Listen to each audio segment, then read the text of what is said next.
Nous allons réaliser une série de TP permettant de montrer l'unité et la diversité du monde vivant à l'échelle cellulaire.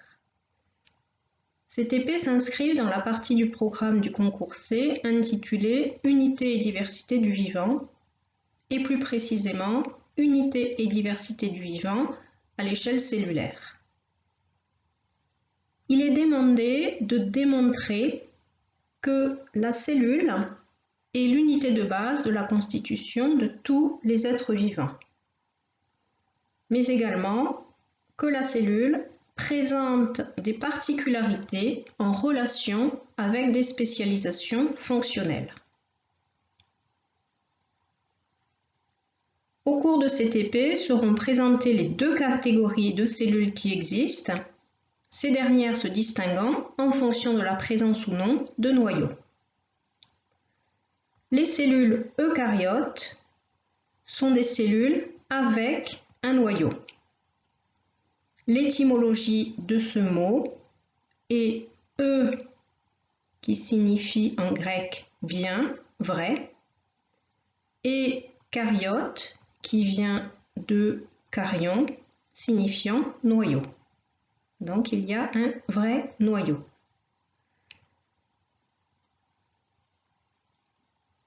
Les cellules prokaryotes, quant à elles, sont des cellules sans noyau.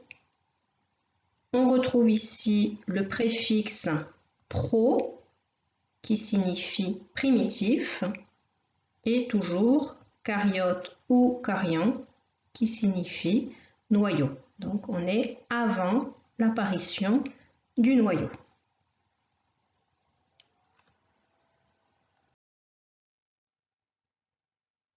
Dans une première grande partie, nous mettrons en évidence, grâce à l'étude pratique d'exemples, l'unité et la diversité du vivant à l'échelle cellulaire.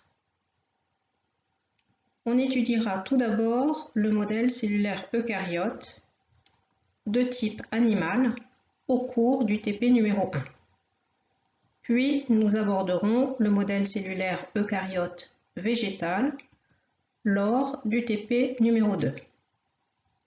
Enfin, le modèle cellulaire prokaryote dans son ensemble sera abordé au cours du TP3.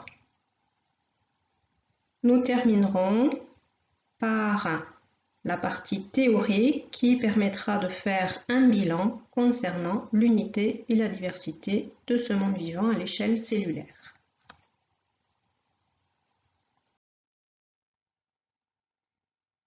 Les eucaryotes peuvent être unicellulaires ou pluricellulaires.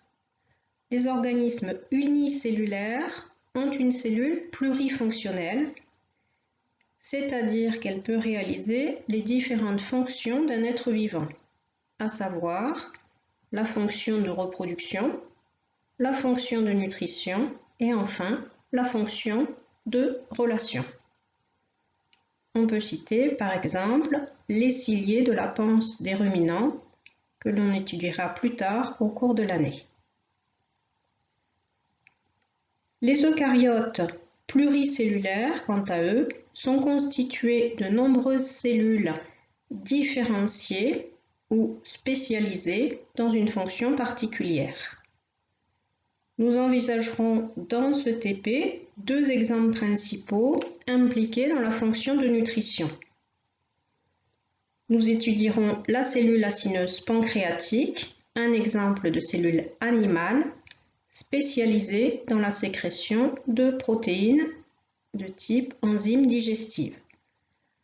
D'autre part, nous étudierons la cellule du parenchyme palissadique, qui est une cellule eucaryote de type végétal, spécialisée dans la réalisation de la photosynthèse. Ces deux exemples nous permettront de montrer que la structure des cellules est adaptée à la fonction qu'elles réalisent, c'est-à-dire que nous développerons la notion de relation structure-fonction. On montrera également les caractéristiques des cellules eucaryotes et la distinction entre cellules animales et cellules végétales.